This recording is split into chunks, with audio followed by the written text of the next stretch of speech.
Les amis, bonjour à tous, j'espère que vous allez bien et que tout se passe pour le mieux pour vous. On se retrouve aujourd'hui pour une vidéo actu foot et dans laquelle on va parler un petit peu de ce qui se passe dans l'actualité football récente. Je réponds à vos questions, hein, ces vidéos n'ont lieu que grâce à vos questions que vous me posez sur Twitter sous le post dans lequel je vous demande de poser ces questions. Alors on va pas perdre de temps parce que parfois ce genre de vidéo dure un peu longtemps. L'actualité est très sympa là, hein, pour les mecs qui veulent parler foot là. Hein. Alors on va pas perdre de temps. Parle-nous de la catastrophe Manchester United et de Ronaldo à l'Atlético comme un Suarez numéro 2. J'ai pris cette question pour deux choses. Déjà pour évoquer un petit peu ce qui se passe avec Manchester United. Cristiano Ronaldo, c'est vraiment... j'ai envie de dire, ça marque la fin d'un cycle qui n'est pas proprement une fin de cycle par rapport à un niveau qui devient totalement mauvais, etc. Non, la fin d'un cycle par rapport à le club dans lequel il est qui devient, j'ai envie de dire Manchester, là c'est de la cata. Hein. Et ça s'arrête pas à Ronaldo. Hein. Quand tu regardes la défense, qui ne savent même pas jouer au ballon, enfin c'est mis sous pression, enfin, il y a rien qui va. Il y a rien qui va avec Manchester United et Cristiano Ronaldo qui... J'ai envie de dire, ça rajoute encore plus de problèmes, toute cette histoire, parce que Ronaldo, il a un certain âge, et il a un certain statut, et je pense que ce qui doit être le plus dur aujourd'hui, c'est que Ronaldo doit accepter de changer de statut pour pouvoir, s'il le souhaite, continuer sa carrière, s'il le souhaite, dans un gros club. Parce qu'aujourd'hui, Ronaldo ne peut plus avoir le statut qu'il avait avant dans un gros club. Je veux dire, il y a la réalité de la vie. Il y a des gens qui me disent « Oui, mais il a le corps d'un jeune de je sais pas quel âge. » Alors, ça marche à Asie, 34, 35, 36, 37... T'arrives à 38 ans, tu peux plus être le Ronaldo de 30 ans, tu peux plus être Messi de je sais pas quel âge, que peu importe qui tu es. Il y en a qui me disent, mais regarde Zlatan, il a 40 ans. Est-ce que Zlatan est aujourd'hui dans une équipe considéré comme celui qui doit porter son équipe, avec le salaire d'un joueur qui doit porter ton équipe, avec une équipe qui tourne autour de toi comme avant? C'est pas pareil. Et donc, c'est parfait pour la comparaison. Ronaldo, aujourd'hui, doit faire du Zlatan s'il veut jouer à un certain âge dans des clubs encore compétitifs. Et encore à Milan, quand Zlatan y est arrivé, c'était pas le Milan qu'il y a aujourd'hui qui revient de mieux en mieux. Donc, la deuxième chose qui est dit, Ronaldo à l'Atlético comme un Suarez numéro 2, ça voudrait dire qu'il accepterait, je pense, de changer de statut. Mais j'ai du mal à croire que Ronaldo aujourd'hui aurait cette facilité d'accepter le banc aussi vite, d'avoir une vraie baisse de salaire et de ne plus être la tête d'un projet ou la tête d'un système. Et on verra avec le temps comment ça va se passer, parce que cette histoire, elle ne rend ni service à Manchester et elle ne rend ni service à Ronaldo. Maintenant, Ronaldo sur le terrain, qu'on soit bien clair, si on s'arrête que sur le contour Ronaldo sur le terrain, il fait pas de mauvaises choses en soi. Je veux dire, il est pas naze.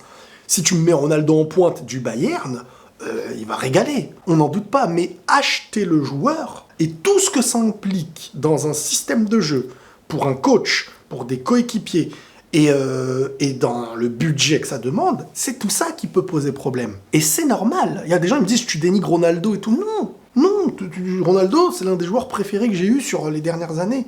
Ça n'empêche que la réalité du constat, elle est celle-ci. Elle est que Ronaldo a besoin pour moi de changer de statut s'il veut réussir à continuer à jouer. Il ne peut plus être dans le statut qu'il avait avant et c'est normal, c'est pas contre lui. Salut Riles, qu'est-ce que tu réponds à ceux qui disent qu'il vaut mieux ne pas être nominé dans les 30 du Ballon d'Or plutôt qu'y être et de finir 15 ou 20e? Je pense que ne pas y être, ça met en avant une mauvaise saison quand t'es un grand joueur. Y être et ne pas être dans le top 10 ou 15, t'es quand même, on va dire, dans une liste des meilleurs joueurs de la saison malgré tout. Donc, tu vois, en gros, si on te met dedans, c'est qu'on peut expliquer pourquoi tu y es. Et si tu n'y es pas, c'est qu'on peut expliquer pourquoi tu n'y es pas. Donc mieux vaut expliquer pourquoi t'es dans un top quelque chose que devoir expliquer pourquoi tu n'y es pas. Avis sur la non-nomination de Messi et la nomination de Cristiano. C'est parfait parce qu'il y a la transition. Alors, j'ai envie de dire que pour moi, Messi n'est pas nominé, c'est aussi à l'image de sa saison. Individuellement, Messi l'année dernière, on peut expliquer qu'il n'y est pas. Comme je vous ai dit dans la question précédente, comment on explique que Messi n'y est pas? Pour moi, il y a plus de raisons d'expliquer que Messi n'y soit pas que d'expliquer que Messi y soit. Alors, c'est triste et tout. L'année d'avant, il prend le Ballon d'Or. Vous connaissez mon discours. J'y avais aucun souci là-dessus. L'année d'après, l'année dernière, en gros, Messi, moi, je vous le dis et je le redis. À des moments, je disais, c'est comme s'il n'était pas sur la pelouse. Alors, il y a des gens qui me disent, oui, Mais il a quelques passes D, etc. Oui, non, mais attendez, les gars. Si on vous donnait le ratio, et avant la saison, on vous dit Messi, il met tel nombre de buts en Ligue 1, et on vous montre ce qu'il fait, tout le monde, pas un seul, hein, aurait dit c'est bien, etc. Ce serait manquer de respect à Messi que de dire que quand Messi rate, c'est bien. Ce serait pas bien. C'est un manque de respect envers Messi, ça voudrait dire que on ne reconnaît pas le talent qu'il a. J'expliquais les choses par plusieurs raisons l'année dernière. Alors on expliquait le fait qu'il y avait un nouveau club, il n'a jamais connu un autre univers que le Barça. On expliquait ça par plein de raisons, par l'âge, par Messi peut-être qui aura plus le poids de l'âge plus vite qu'un Cristiano, etc. Et en fait, on le voit ensuite avec l'Argentine ce qu'il fait. Et on le voit en début de saison, je pense que non, c'était quand même une histoire d'adaptation et je pense qu'on aura un meilleur Messi cette année. On verra. Mais il faut que ce qu'on va évoquer après dans d'autres questions coïncide et se passe bien. Donc pour moi, la non-nomination de Messi, elle est un peu logique. Hein. Elle est logique parce que même s'il a quelques passes D, et qu'on connaît Messi qui sait faire des passes D, tout le monde vraiment a constaté qu'il était presque invisible. Messi, tu le reconnais par son jeu, par ses différences, et l'année dernière, tu ne reconnais pas Lionel Messi. Et tout le monde est d'accord pour le dire. À l'inverse de Cristiano qui, collectivement, il était mort. Collectivement, c'était compliqué. On sentait que dans le collectif, MU était quand même à la ramasse pour beaucoup de choses. Mais on avait quand même un joueur qui, à certains moments, portait l'équipe. Il a marqué des buts importants. Il a un petit ratio qui est sympa. L'avoir dans les 30 nominés, oui. Me dire qu'il sera top 5, etc., non. Nominé, ça, je le comprends parce qu'on peut expliquer pourquoi il a fait des choses, mais collectivement, MU, etc. Mais Ronaldo, individuellement, fait une meilleure saison. Quand je dis meilleure saison, faut pas compter... Alors, les stats, je pense pas que c'est comme ça qu'il faut compter le truc. C'est plutôt, quand tu regardes, Ronaldo à MU ce qu'il était, et Messi au PSG ce qu'il était. Et Messi au PSG, qu'il soit là ou non, ça changeait rien l'année dernière. Alors que Ronaldo, qu'il soit là ou non à MU, ça changeait quand même beaucoup de choses. Donc... je pense que la réalité explique quelque chose qui pour moi coïncide. Qu'est-ce que je pense de l'affaire Mbappé? L'affaire Mbappé, c'est quoi? C'est Mbappé qui fait la tronche depuis quelques temps, on le voit dans des photos à l'entraînement, etc. Hier, il y a eu l'histoire du penalty et tout. Bon, qu'est-ce que j'en pense de cette affaire-là? Il y a deux Riles. Il y a le Riles qui a envie d'être honnête avec vous, et il y a le Riles qui veut aussi se dire bon, on va parler en mode relax, tranquille et faire du sur la surface. Vous allez avoir quand même le Riles honnête, hein, je vais pas vous mentir. Pour moi, on peut pas avoir le beurre et l'argent du beurre. Certains me prenaient pour un rageux quand je le disais, etc. Mais pour moi, ce qui se passe aujourd'hui, j'ai pas envie de dire que c'est un peu de sa faute, mais il y a beaucoup de choses qui lui retombent dessus, qu'il doit assumer. Je parle d'Mbappé. Moi, je pense de cette histoire, même s'il y aura d'autres questions sur d'autres détails, je vais y revenir après, mais moi je pense que ce qui est en train de se passer au PSG collectivement est bien. Mais pour l'individualité, comme Mbappé le voyait, puisque cet esprit individuel, il existe chez plein de joueurs hein, en attaque, c'est même pas le souci de l'avoir. Mais j'ai l'impression qu'Mbappé, là, et ça c'est pas bon, il est dans un esprit de si ça marche collectivement, mais que moi, ça n'est pas aussi important que l'année dernière. Parce que l'année dernière, ça va être un moment référence, je pense, pour Mbappé. La saison où, au PSG, c'était lui. Il avait les stats, le club tournait autour de lui. Mondialement, tout le monde disait que Paris égale Mbappé, c'était le nouveau roi, etc. Et je pense que pour les négociations de la prolongation, ça a joué énormément. En plus de ça, il y a de plus en plus d'échos qui disent que Neymar, et ça je vous en avais parlé bien avant tous ces échos, mais bon, beaucoup me disaient que c'était pas vrai, que Neymar, il y avait cette volonté du PSG et pas que de virer Neymar, par rapport à Messi, je sais pas, mais qu'il y avait une grande volonté de virer Neymar, de virer tout ce petit clan, entre guillemets, qui existait d'Américains, de Sud-Américains, là. Tout ça, d'une certaine manière, pour conforter Mbappé dans une position mentale, et à la fois sur le terrain, qui lui conviendrait parfaitement. Le truc, c'est que les promesses qui ont dû lui être faites dans la prolongation, face à la nouvelle réalité de Messi et Neymar, qui sont présents, et d'un Neymar qui ne voulait pas partir, et en plus de ça peut-être d'un Neymar qui est au courant de tout ça, donc qui dans sa tête là il y a un conflit entre je vais leur montrer au club et au monde cette petite revanche personnelle, de l'autre côté t'en as un T'as Mbappé qui se dit, moi, si je suis là aujourd'hui, c'est parce qu'on m'a promis des choses. Et peut-être que ces choses qu'on m'a promis ne sont pas en train d'être tenues comme promesses. Peut-être que les promesses qu'on m'a faites ne sont pas tenues. Donc le joueur se dit, bah, c'est pas réglo. Mais dans un autre sens maintenant, en dehors de tout ça, la pensée collective, elle est où? Et elle se rapproche de qui? On prend l'exemple du penalty. La question des penaltys, déjà, elle n'a aucun sens. Quand le coach vient te dire c'est Mbappé le numéro 1, c'est qu'il y a quelque chose qui ne va pas dans un club qui a besoin d'une institution, qui a besoin de logique, qui a besoin d'esprit collectif. Là, l'esprit collectif s'en va. Et comment tu veux, à la moindre fissure, tenir le bateau si le club entier va favoriser des choses qui ne vont pas dans l'esprit collectif. L'esprit collectif, c'est quoi? Tu es meilleur dans ça, c'est donc toi qui dois être là. Tu es meilleur dans ça, c'est donc tel joueur qui doit être là. C'est comme si un goal était mais vraiment moins fort qu'un autre. C'est-à-dire, l'un est réputé pour être top 1, et l'autre est réputé pour être top 20 en gardien. Et que tu mets que le top 20, et le club assume en disant c'est lui, c'est normal, c'est comme ça. Je parle pas de Donnarumma, Navas qui peut s'expliquer par une jeunesse, etc. et tout, un potentiel à faire grandir et tout. Je parle des pénaltys. Neymar est le meilleur tireur de pénaltys au monde et il n'y a aucun débat là-dessus. Pourquoi le club viendrait dire Mbappé, c'est Mbappé numéro 1? Faut expliquer. L'explication, c'est le club a décidé de faire d'Mbappé, dans le moment où il fallait le prolonger, etc., c'était la raison pour laquelle on lui a promis des choses. Ok? Et quelles sont les promesses collectives à une équipe? Parce qu'après, il y a des coéquipiers. Je veux dire, les coéquipiers, de quel œil ils vont voir cette chose? Mais comment voulez-vous qu'une équipe soit soudée? Si on doit satisfaire la tête d'une équipe... Parce que c'est totalement différent de Cristiano Ronaldo quand il est leader d'un Real et tout. Ronaldo est leader du Real parce qu'il est le meilleur du Real. Il est celui qui fait gagner cette équipe. Sans lui, tu sens que l'équipe va manquer de quelque chose. Le mental que Cristiano a dans certains pénaltys qu'il fallait pas rater et qu'il n'a pas raté. Je parle pas à ses débuts, hein. Il a raté un pénalty contre Chelsea, à la séance de tir au but, etc.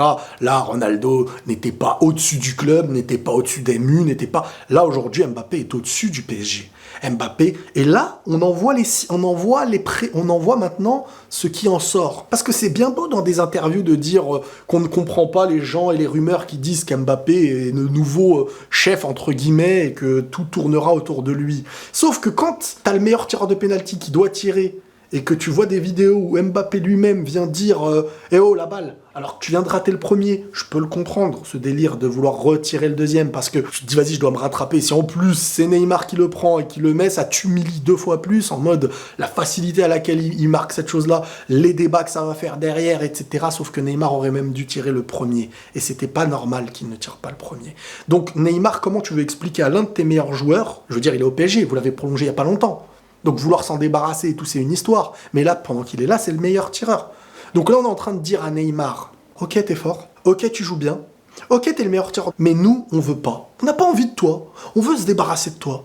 Quand t'es pas bon, quand t'es pas sérieux, ça se comprend. Mais quand tu reprends du sérieux, quand sur le terrain tu es positif à l'équipe, que tu es compétent, que tu es généreux, ça y est, il peut plus y avoir cette explication de moi je veux pas jouer avec lui ou de l'extérieur qui dit le PSG veut se virer de Neymar. Ça n'aurait aucun sens. Ça n'a aucun sens et ça part dans le mauvais. Et le problème, c'est que là, qu'est-ce qui est en train de se passer? C'est que tu sens que Messi et Neymar sont d'un côté, tu sens qu'Mbappé a l'air un petit peu du sien, tu sens qu'il fait la tronche, tu sens qu'il est pas content, tu sens que limite, on lui a promis des choses et lui, il veut rester comme l'année dernière. Tu sens qu'Mbappé a besoin de retrouver l'esprit de l'année dernière. Mais l'année dernière, il n'y avait pas Neymar, il n'y avait pas Messi. Neymar était pas du tout là, j'ai envie de dire. Et Messi n'était pas au niveau. Alors, adaptation, on appelle ça comme on veut. Cette année, il y a ces joueurs-là.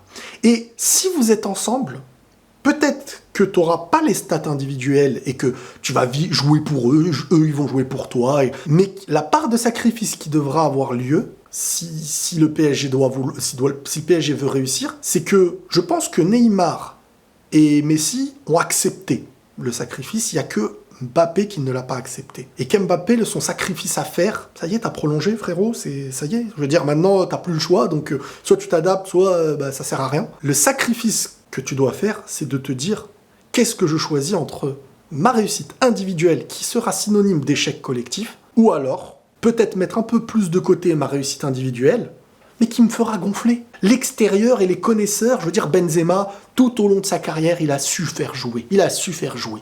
Il a su faire jouer. Aujourd'hui, il a les stats en Ligue des Champions avec le Real, il a le palmarès individuel et il va avoir son ballon d'or. Avec l'esprit collectif, sans jamais avoir voulu être au-dessus de tous. Les pénaltys sont venus à lui quand ça devait être lui le tireur. Mbappé n'est pas le meilleur tireur. Il n'est pas meilleur tireur de pénalty. Pas meilleur tireur de coup franc, pas meilleur tireur de corner. Pourtant, il prend des corners en équipe de France, il prend des pénaltys. Prendre quelques pénaltys, c'est pas un problème, mais je veux dire, cette histoire-là, elle n'a aucun sens. Bref, donc ce sacrifice, il doit être fait. Maintenant que Paris lui ait promis des choses qu'ils n'ont pas tenues, le joueur doit aussi raisonner collectivement. Et pas, on m'a dit, on doit faire. Parce que peut-être qu'on va me promettre, je sais pas, d'être à la tête de je ne sais quoi. Mais si Messi devient meilleur, est-ce qu'on va dire non, ouais, c'est pas normal, hein, vous avez dit c'était moi, pourquoi Messi Je veux dire non.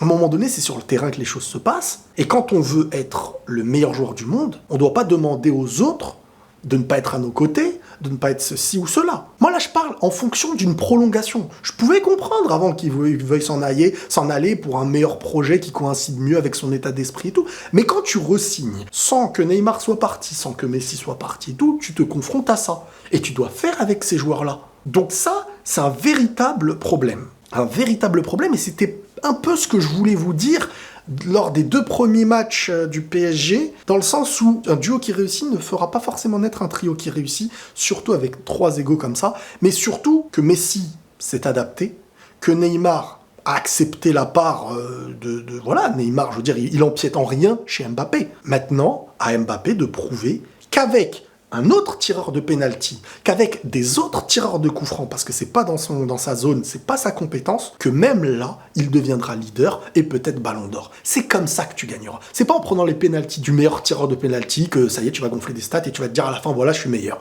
C'est pas en prenant les coups francs à Messi et Neymar que tu vas en marquer et tu vas te dire, pour gagner, il faut que chacun connaisse ses points forts et ses points faibles. Pour être le meilleur même, c'est comme ça. Tu peux pas tout prendre, parce que ça y est, t'as un statut, une équipe a voulu te prolonger, et tu dis, moi je prends tout, c'est comme ça, c'est mes stats, et c'est moi, c'est... Non, c'est pas que toi, c'est collectif. Voilà le Riles honnête, comment je pense la chose, et vraiment sans aucune haine ou animosité. Je vous le dis clairement, parce qu'il y en a toujours des cons critique maintenant Paris, c'est parce qu'il n'a pas été au Real. Mais non. Réfléchissez juste aux mots. Hein. Ne regardez pas ma tronche qui parle. Mettez les mots que je vous ai dit qui sortent de la bouche de quelqu'un que vous aimez peut-être et vous verrez si à vos yeux ça coïncide ou pas.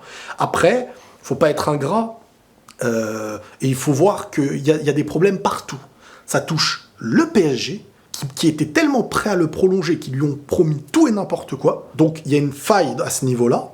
Après, tu mets dans la tête d'un joueur, tu le rends presque enfant gâté. C'est-à-dire que lui, il pense que voilà, c'est comme ça. Chose qui n'aurait pas existé dans d'autres clubs à mes yeux. Et dans un autre sens, c'est pas bon pour le collectif, à la fois pour Neymar et Messi qui montrent des bonnes choses. Donc tu as des joueurs de ton équipe qui sont en contrat et ils sont en train de te montrer des bonnes choses qui font avancer le club. Et tu vas leur dire non mais on n'a pas envie, et donner des explications. Non mais on sait pas, mais on veut pas que vous soyez vous... Faut que les choses soient... Pour que ce soit logique et que ça avance bien, il faut faire comprendre à un groupe quelque chose de cohérent. Il faut que ce soit cohérent. Si c'est pas cohérent, les autres coéquipiers ne comprendront pas. Et ça va créer des failles. Regardez, tout bêtement. Demain, Mbappé rate un penalty, t'auras des joueurs dans l'équipe, ils vont être contents. T'auras Neymar, il rate son penalty, t'auras des joueurs, ils vont être contents. Neymar marque, ça va faire des histoires pour Mbappé, Messi marque, ça fera des histoires de l'autre côté. Déjà, rien que là, c'est mort. Même s'il se serre la main et ça va mieux, demain, il y a penalty. Qui tire. Mais Mbappé, chaque penalty qu'il prendra et qu'il ratera, ça va faire une histoire. Et Neymar, ça va le réconforter. Et chaque chose que Messi et Neymar vont réussir, et que ça va les mettre en avant, ça va pas plaire à Mbappé. Ça, tu peux pas l'enlever. Tu fais ce que tu veux toute la saison. Imaginez, il se passe une situation comme le Real, comme contre le Real, comme contre MU, comme contre le Barça. Comment voulez-vous qu'un groupe soit soudé pour surmonter une pression collective comme ça? Bah non, la moindre erreur et tout le monde tombe. C'est ça le problème à Paris actuellement. Et tout, voilà, quand tout allait bien, tout peut tomber. Et c'est ça Paris. Selon toi, Vinicius est désormais l'un des meilleurs joueurs au monde? Ou alors a-t-il encore besoin de confirmer cette saison? Ça dépend. Il fait une saison individuelle, l'une des meilleures saisons individuelles l'année dernière parmi plein d'autres. mais il n'est pas le leader d'une équipe qui vient ramener un ratio de 25-30 buts.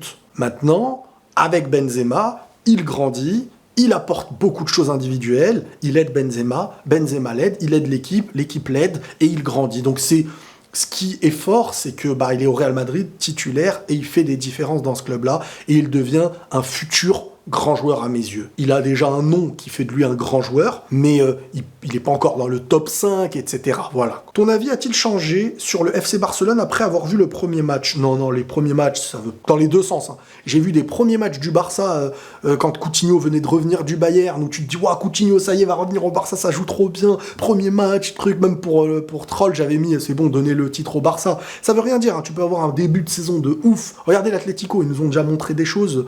Début de ouf, Non, ça veut rien dire. Moi, je pense que le Barça, un Barça qui va revenir avec une équipe titulaire, qui va se roder avec un Lewandowski devant qui peut planter à n'importe quelle période de l'année, n'importe contre qui, je m'inquiète pas trop pour eux pour l'instant, personnellement. Même si, après, voilà, faut pas qu'ils perdent trop de points, parce qu'après, c'est autre chose. Ils peuvent bien jouer, mais la confiance, ceci, cela. Que penses-tu du fait que Messi et Neymar soient hors du top 30, scandaleux ou mérité? Bon, ça, j'en ai parlé tout à l'heure.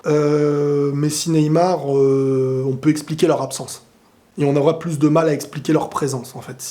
Donc, je pense que voilà, c'est une saison vide pour eux l'année dernière. Que penses-tu de la dynamique qui s'installe avec Mbappé, qui a peut-être demandé le départ de Neymar? Moi, en fait, pour ceux qui disent non, mais Mbappé n'a jamais demandé de départ et tout, moi, je ne peux pas vous affirmer qu'Mbappé a demandé le départ de Neymar. Là-dessus, je suis pas dans sa tête. Mais juste, ce que je vois, avec la prolongation d'Mbappé, si Mbappé déjà voulait que Neymar reste, ça se saurait. Ça se saurait. Et il n'y aurait pas ce qu'on voit actuellement.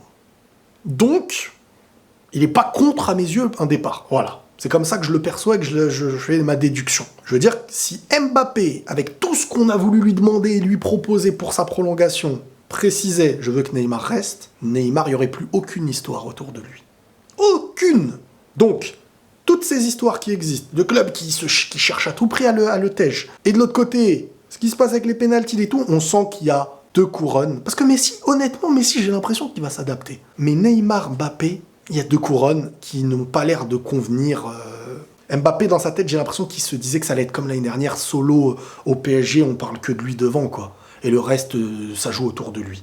Sauf que, attends, t'as Messi et Neymar, s'ils reviennent au niveau, tu peux pas demander ça, c'est interdit. Est-ce qu'Ancelotti, au vu du match contre Almeria et ses choix, n'aurait pas un peu trop confiance en ses compos tests en faisant jouer des joueurs qui n'ont limite jamais joué ensemble? Je pense à la charnière Nacho-Rudiger. Moi je me dis que ça y est, à un moment de... Alors moi, j'ai 2 visions. J'ai eu la vision de les faire jouer ensemble, c'est problématique, et on l'a vu. Mais je pense que le coach a aussi raison, parce que en faisant des tests comme ça, nous on part du principe par rapport à ce qu'on a vu. Mais imaginez que Tchouaméni, hier, il fait un match de chef. Au moins, le coach a les réponses à ses questions. Et il sait que là, il peut le permettre dans un autre match titulaire. Tiens, à un moment donné où il faut faire reposer Casemiro, il y a une totale confiance sur ce joueur-là, parce qu'il nous a montré qu'en fait... Et quand ça se passe comme ça, il sait, en fait, il a des réponses à ses questions. Je pense que ces compos-là permettent d'avoir des réponses à ses questions. Et s'il ne les met pas spécialement avec d'autres leaders habitués, c'est aussi peut-être pour se dire, est-ce que ces joueurs-là peuvent être les leaders habitués qui permettront de mettre d'autres qui ne sont pas prêts à jouer avec d'autres qui ne sont pas prêts. Je ne sais pas si vous avez tout compris, faites marche arrière si vous n'avez pas compris. Donc en gros, il y a une phase de test et de questions-réponses en fait. La question, c'est est-ce que un Rudiger peut être un leader de défense si dans un match je le mets avec Nacho? Comment il se comporte? Si Tchouaméni, il n'y a pas Casemiro sur le début de saison et tout, il fait des tests. Moi, je le vois comme ça. Après, n'oubliez pas le nombre de joueurs qui arrivent au Real et qui n'est pas au niveau au début. C'est pour ça que Tchouaméni, je m'inquiète pas trop. Tchouaméni, il a la pression du prix de son arrivée du mercato. Il sait très bien que toujours, c'est ce que les gens ressortent. Mais il va falloir s'y faire et assumer. Moi, je ne doute pas. Je pense qu'il lui faudra plus de temps. Riles, j'ai l'impression que tu n'aimes pas CR7, je dirais même plus. Tu préfères plus Messi. Tu me déçois. Lui, il est arrivé en parachute il y a 2 jours. Lui, il n'a pas suivi toute l'histoire, en fait. Il est arrivé à la dernière page du bouquin. C'est triste. Les gars, ça n'a aucun rapport. Déjà, ce que je dis ne prouve même pas... Ce que je dis n'est même pas le négatif envers CR7. Très souvent. Mais il faut avoir l'analyse fine pour comprendre. Quand je dis que CR7 et que les gros clubs ne le veulent pas, c'est pas parce qu'il sur le terrain, il est incompétent. C'est parce que vu l'âge, vu le budget que ça demande, et vu ce qu'un coach va avoir devant lui... Tu sais, un Ronaldo, tu l'as à 30 ans, Le coach, il va faire des concessions, il va prendre sur lui, il sait que Ronaldo va t'apporter plus que la concession que tu fais pour certaines choses. Et les joueurs autour savent que les sacrifices qu'ils feront sera bénéfique au collectif. Avec un Ronaldo qui sera le centre d'un projet, d'un jeu, d'un système. Mais aujourd'hui, il a 38 ans bientôt, là, les gars. Et à 38 ans, le ramener dans ton équipe, avec un contrat de combien d'années? Quel sera son salaire? Quel va être le statut? Comment le coach va devoir le gérer? C'est pas facile. Je veux dire, Ronaldo, il aura été ce que j'ai vu et ce que j'ai aimé au Real.